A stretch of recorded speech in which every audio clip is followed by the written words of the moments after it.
So I'm going to extend a sincere welcome to you all, and I want to take a few moments by way of introduction.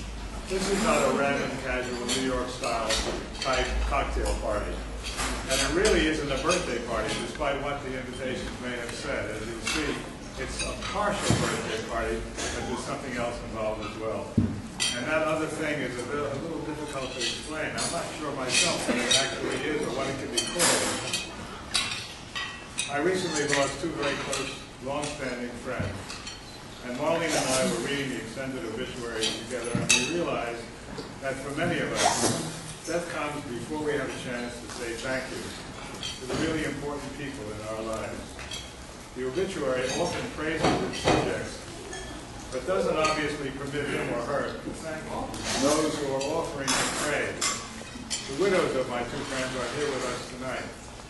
And that pretty much was what stimulated me to suggest that we all gather this evening and talk and get to know each other once again, those of you who haven't been here in New York. We spend so much of our lives interacting with people. And these interactions vary in intensity from barely noticeable to soul-stirring. Most of you have touched my life in some way, some meaningful way, and have helped me make these 80 years. Yes, it's 80 years, I know.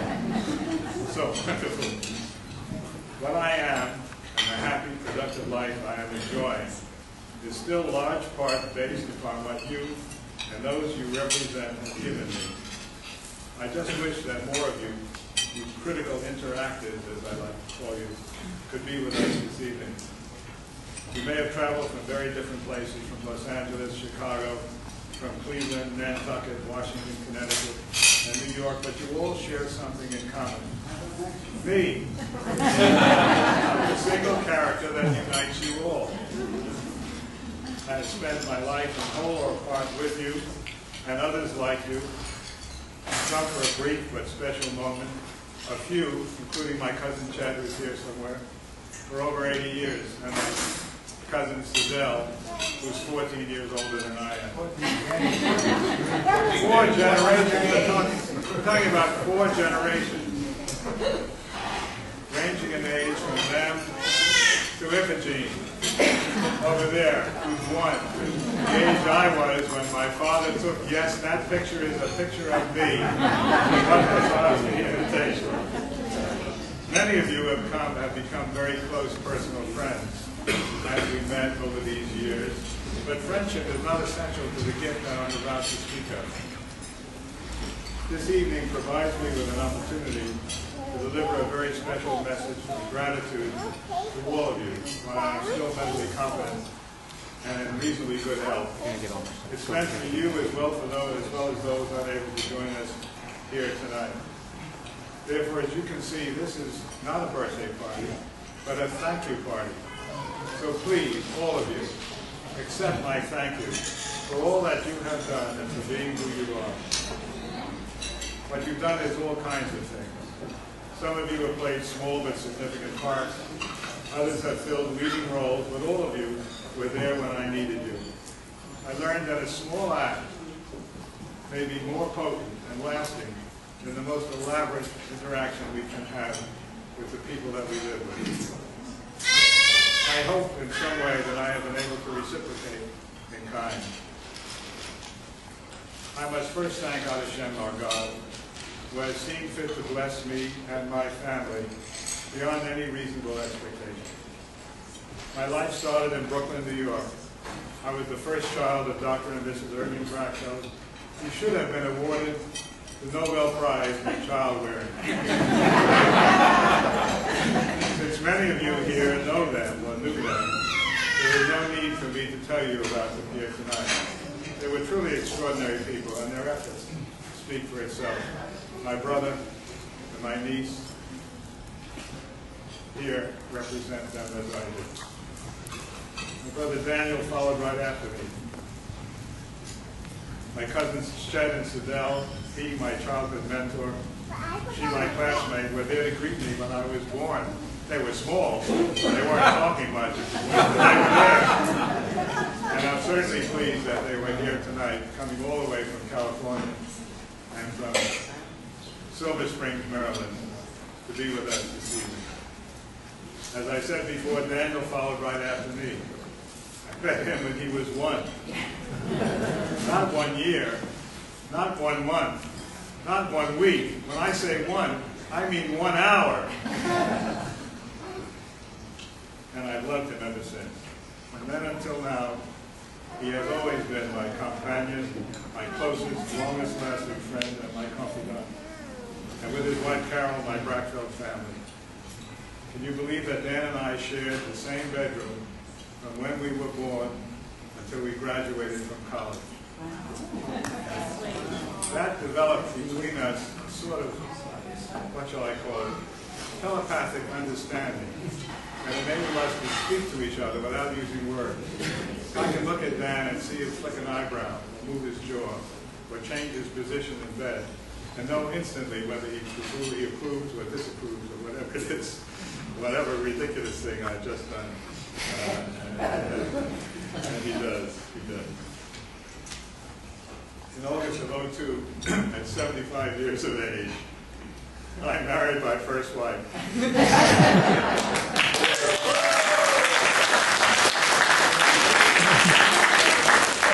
Boy, did that change my life.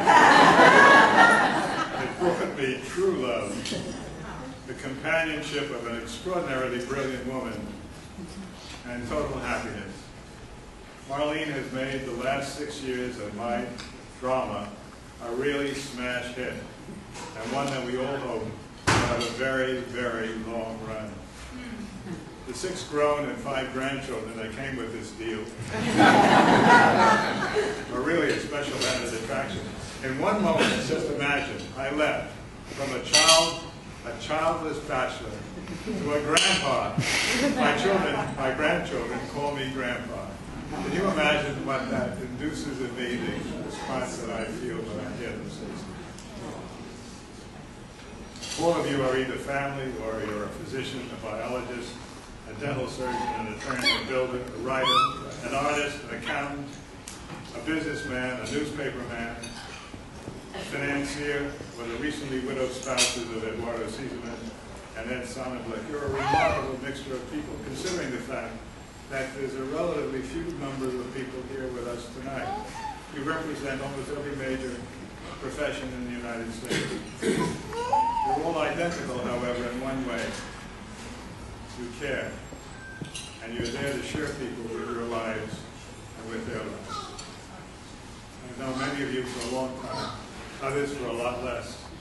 Chet and Lil, Sidel, Walter, Wayne and Joanna, Hank and Billy, Arthur Fox, Jane, Jim, Marguerite, Charlotte, and Bert all have been part of my life in an active and meaningful way.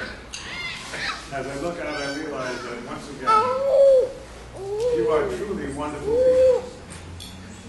And I realize how much you have given me, and how much I really care for you. As I was writing these notes last evening, tears came to my eyes when I wrote that down. I really care for the people that are sitting here with us tonight, and I miss those who are dead or unable to be with us tonight. I would also like to thank my teachers at PS 222, James Madison High School, and Columbia, Washington, Harvard, Cornell, and Oxford universities. Dick Orland, my favorite teacher, and Sir Hans Krebs, and my many other very special teachers, including Fidel Castro, of course, and Leonid Brezhnev, who brought some spice into my young life. And finally, my many colleagues, my students, my patients, during 50 years of teaching and practicing medicine. Our interactions, some under extreme medical conditions, taught me much about the meaning of life. I am still surprised and delighted with the great number of them who have become my friends. Oh yes, in addition to our wonderful singer and fabulous pianist, the very special entertainment tonight is for you all to get to know one another. And you'll see what I mean. Thank you for your attention.